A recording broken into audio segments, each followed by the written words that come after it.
A lot of basically, when I've talked to a lot of people, I just basically know the fundamentals about the family and stuff. What I'm looking for is just any sort of information that you could give me. If you could just say it, and you probably have some memories that other people don't have. So I'm just, a lot of stuff you may be saying is that I've heard before, but other stuff may be news. As I've learned, everyone remembers different things. Oh, yeah. And everybody remembers differently. That's for sure. Let me see. Let me start with your dad, because I remember hearing some stuff about him. I told you the story about your dad caddying with Uncle John and Uncle Art. Did you ever hear stories about that? No. Oh, that was the one Cave Flanagan told me how they used to fight over who would carry the lunch and the way the Samus said. That was one of the jobs. And the other story I heard was this. Sometimes Auntie Pattis said this too. It was when it was I can't remember. It was either, they've had this confused with Catholics, where he said it was either every Saturday or just during Passover. So the Flanagan kids would shut off the lights for everybody and all the Jewish people in the neighborhood because they wouldn't be able to do it. Did you hear that one? No. No. Caroline told me that one. Jeez. And then there was this one of the stories. David said about how the boys and the family used to sometimes deliver stuff for their dad who worked in the post office. Have you ever heard of that one? Well, listen, Matt, I'm sure I've heard you before, so we'll get on something. Let me see. And then there was one of the other stories I heard was that they used to have, when they were little, the boys used to clean out outhouses and stuff. Oh, jeez. I heard a lot of stories growing up. Why don't you just I met a guy down at Campbell's Market down the South End one time. He said, "Aren't you Jim Flanagan's son?" I said, "Yeah." Jesus says, "I grew up with Jim," he says, "up on Willow Street." "What a crazy bastard," he says.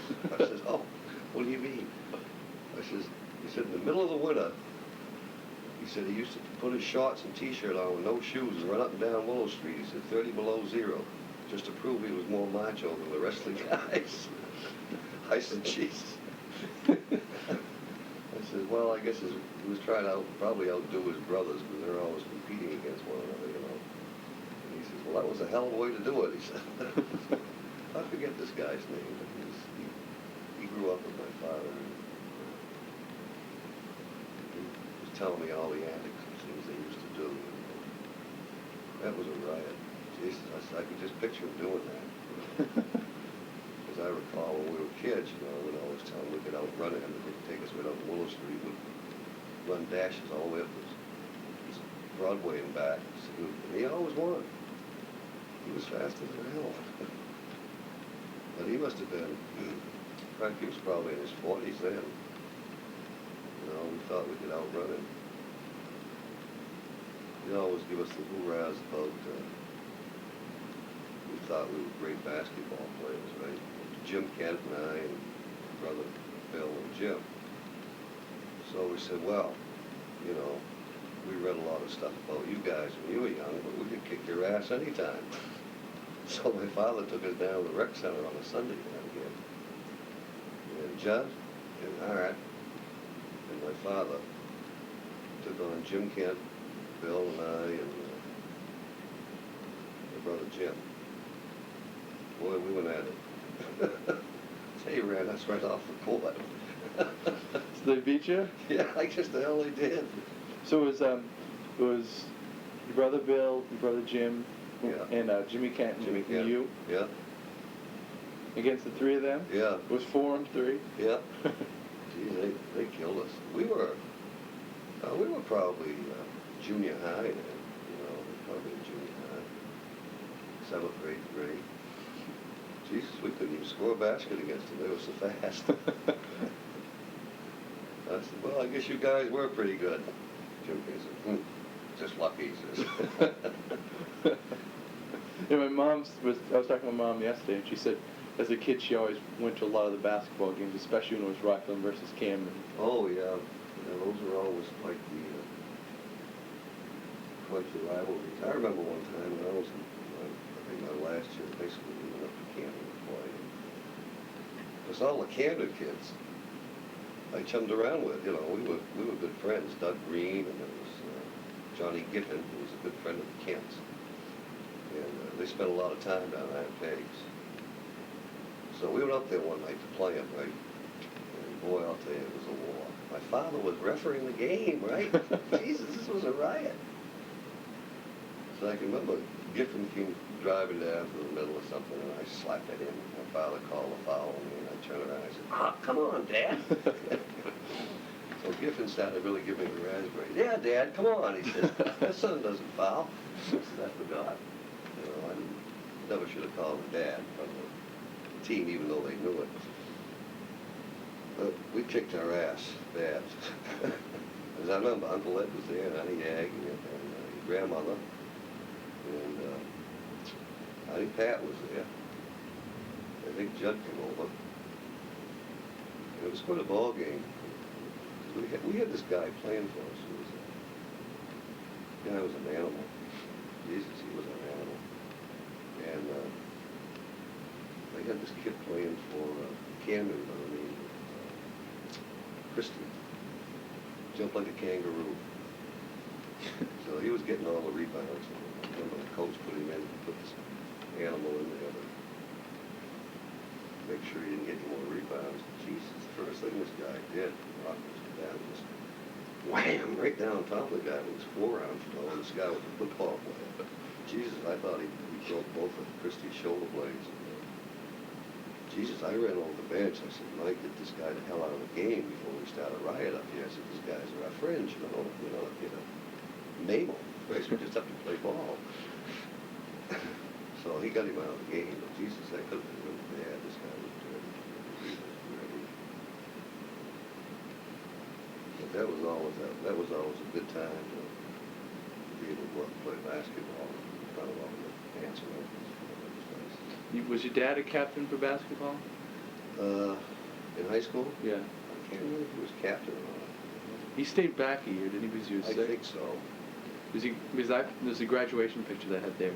It was Uncle Judd, Sister Carol, and your dad. Yeah, they're all on the ropes. He'd have to stay back then if he graduated with Judd and Carol. But I think Judd and Carol were a year younger than he was. John and Dad were twins. They were born. And then I got the baptismal certificates there. It has all the dates for it. Did he really? Well, I mean, I don't have I don't exactly have the birth date, but I can figure out the years. Yeah. The only one I don't have is Auntie Pat's, but I don't know if she was born in 1900, and I'll get that anyway eventually. Yeah. I got that from St. Bernard's. They photocopied it for me. She's 91 years old. She's gonna be in February. Amazing. Amazing lady. Did you go up to Richmond a lot? Just switching the subject. Oh yeah, that was always one of that was always a big time. And Aunt Pat used to have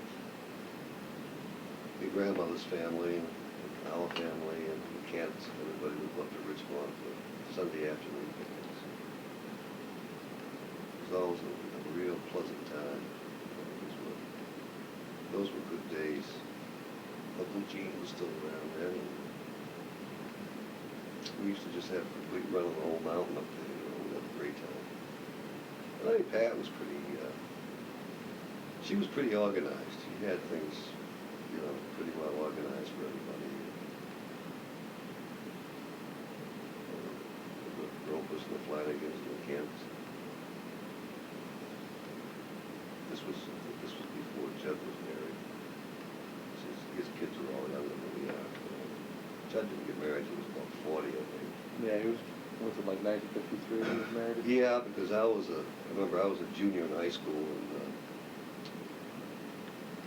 Carol, Kent, and I were the only two that were invited to the reception. We were the only two teenagers there. And, the rest were all adults. They didn't invite kids at all. So we felt pretty privileged we were in there. Carol and I thought we were pretty good. Pretty hot stuff running around. Everybody's drinking champagne. She'd sneak a glass in and we'd take a sip off it, and I hated the stuff. I thought I was getting sick. I can't imagine why everybody's walking around drinking this stuff, Carol. This is terrible. Now, I've asked a few people this, and they told me that Uncle Gene was involved in different businesses. He was He had a business down in Portland. Yeah, Burnham and Morrow. Yeah. Yeah. I don't exactly know what his holdings were in that company, but I knew he had uh, he had some investments in that business. I'm not so sure if he was a part owner or a big stockholder or whatever. So I guess he owned Life and Lumber in Belfast. Yeah, I heard about that. Yeah. And he sold it down to Judd. Sold it to Judd, yeah, when he retired. When did you retire? Well, he retired. He got ill. I remember he was. I went up to the hill one time to the hill is what we always call Richmond to see him one time when he was quite ill. He was quite advanced in his illness. He used to sit out, overlooking the mountains and stuff, and check out birds and stuff. But he was getting really weaker and weaker and weaker. I can't remember how old I was, but it seemed like, if I could remember the year, I could remember how old I was.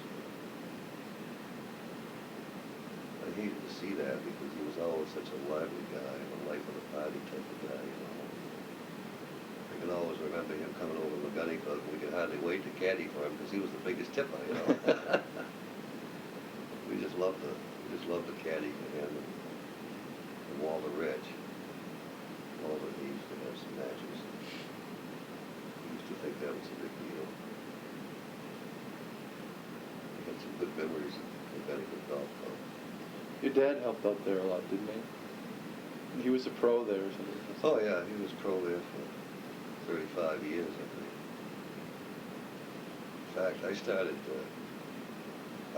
caddying up there when I was 8 years old. He used to let me carry Mrs. Chatfield's bag, which only had about 5 clubs in it. But caddy 9 holes to them every morning. They'd give me 40 cents or something like that. That was my day's work. Yeah, Carolyn was saying something about your dad helped get a tractor for the golf club or something. Yeah. Oh, in fact, that's how I learned to drive. Used to when I got older, he let me drive it. I'd mow fairways and things. So that's how I learned to run the stick shift. So we all worked up there till, we started early, and I spent my whole life up here in the summers. With the exception of a few breaks in between. I worked at Samoset one year, a couple of years. But every summer we spent at the gunny club, carrying golf bags. We developed our own rivalries, Butch Farley and I and Bill used to caddy for what we call the Big Foursome, which was Stillman Kelly, and Ike Merrill, and my father, and Judd. And Judd and Dad would play Ike and Stillman.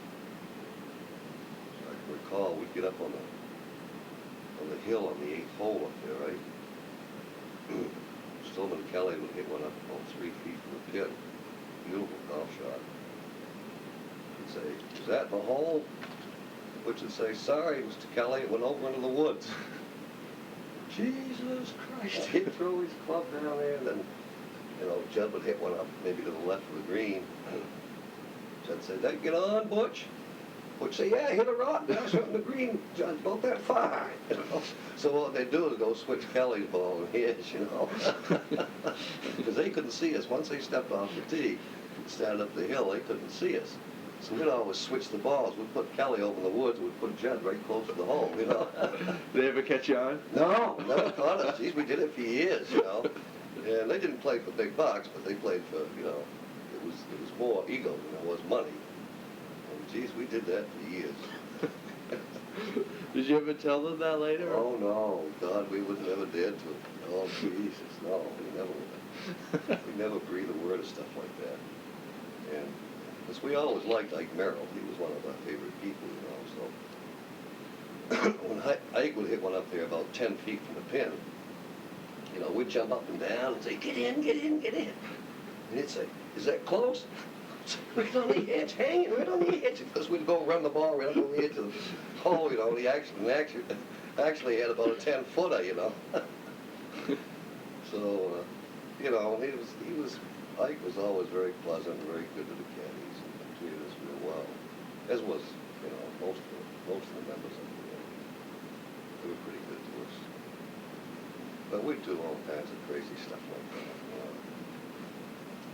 that. Always on a blind hole, number 4 over the hill, where you couldn't see what was going on the other side.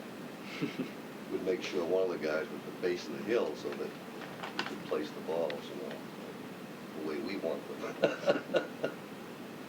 But, needless to say, a lot of golf matches in Mechanical Golf Club were decided on blind holes, how close the caddies put the ball on the guy they liked.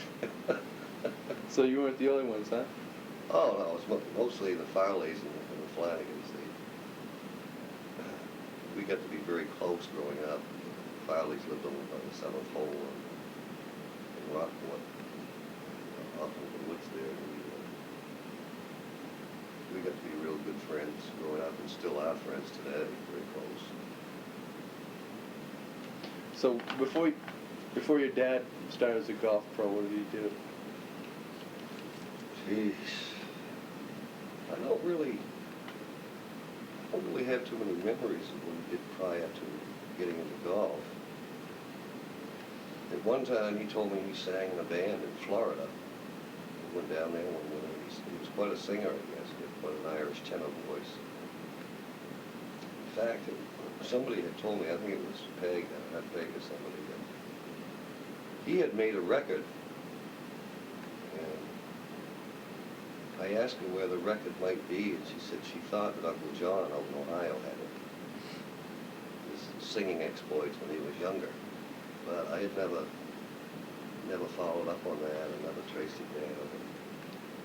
I think later I asked John's kids this summer at the reunion whether or not they recall any record of my father, and they didn't recall it. So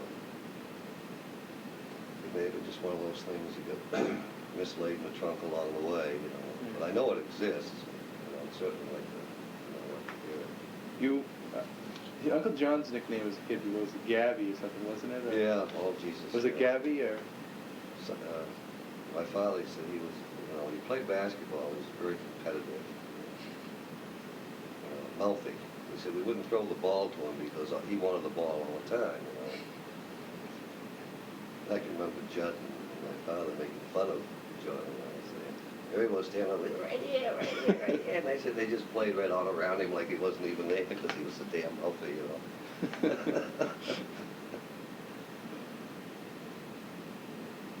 Now, did the teams win any championships or anything? I know the girls' teams pretty well. Yeah, the girls' teams were awesome, but that picture I gave you was the only thing I recall in the line of championships. I think they were Knox Lincoln champs that year or something. They had a Knox Lincoln League which involved, Camden and Thomaston and Rockland and probably Waldoboro.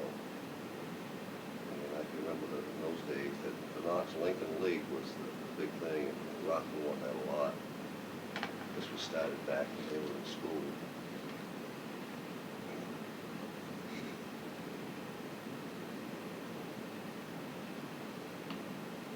Now, did your dad's? Now it seems like the rule of the family was, the tradition was, everybody talked about their mom and didn't mention their dad much. Did your dad do the same thing? Yeah. All I ever heard growing up was all these glowing stories about my grandmother and what a charitable lady she was and how much she contributed to the community. She was the founder of the Knox Hospital Auxiliary here in Rockland, which still exists.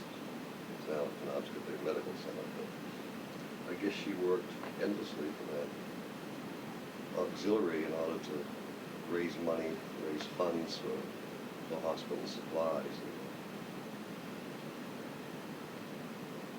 I just could never figure out how she could do this and have 14 children, I asked Sonny Pat that. She says, I don't know either. I think what the trick was that everyone noticed her with all her kids doing all that work, and everyone felt guilty and decided to help out too, because they had a lot less work to do than she did. Jeez, it was amazing.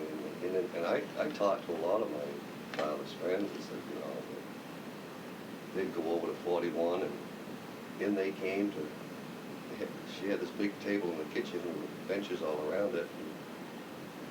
And She said she not only sent the Flanagans there, but everybody else that was visiting, and everybody get fed. I know who it was. It was Dick French. Dick French was telling me about this. Dick's here in Rockland now too. He has a lot of memories of the Flanagans. He might be a good guy to talk to sometime. There was one story I heard about their mom was it was Uncle Ed's lawyer. His name was John Knight.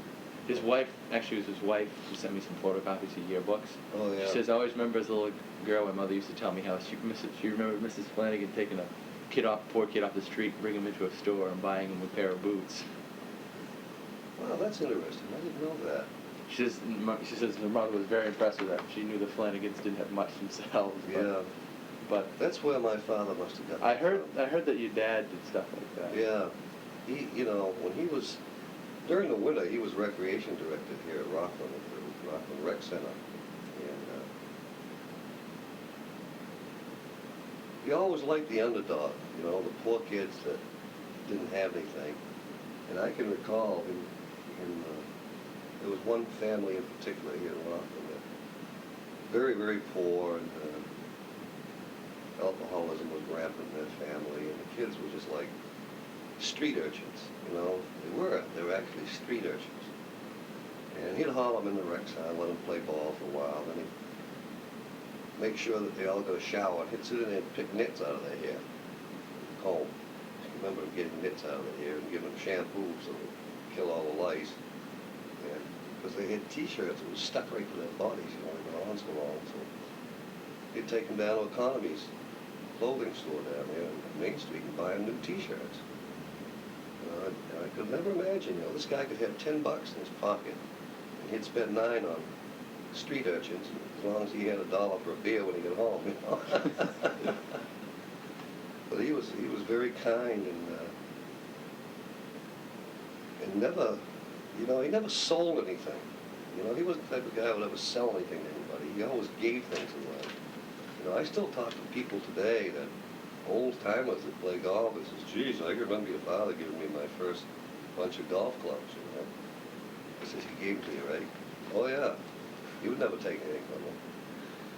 And I must have heard this from 100 different people about how he gave them golf clubs to start off playing golf, And it was always gave away. I don't ever remember the man selling anything in his life. He never sold anything. He just, always gave things away. So he was a very charitable person. And I kind of think that when I look back on some of that, most people with alcoholic personalities are great givers, and very poor receivers. That seems to be a trend in my own family. You always pick the kids out that came from alcoholic homes because they always were such great, not only material things, but of themselves. Yeah. It's funny, I was reading about Ronald Reagan, and he said was reading about how his father was an alcoholic. He said he used to find his dad, and one time he passed on the porch and stuff. And I was reading a book by one of his speechwriters, and she said that it was just a very friendly, he'd always walk in with a joke and put people at ease, and he just was a very giving person. It just sort of reminded me of that. Well, I found that true too in AA. Most of the people that I met while I was going to AA who were recovering alcoholics were very generous with their not only material things in themselves, but they were very poor receivers. They didn't know how to accept charity or gifts or positive strokes. I think that has a lot to do with self-esteem. People I have talked to that knew my father always said that of all the Flanagans, he was the one that had the lowest self-esteem. That's why he would do things like run up and down Willow Street half bare-assed during the winter, 30 below zero, because he wanted to prove that he was just as good as the other people in the family, and I think that had to do a lot with, I suppose he was a poor student at school. maybe being one of the reasons he stayed back a year. And I noticed this all through his lifetime, that he was a very slow writer. Always watched how he wrote. In fact, the whole 4 years I was in the service, I only received one letter from him, because he didn't like to write. And he always felt a little bit inferior, because he never felt like he was educated as well as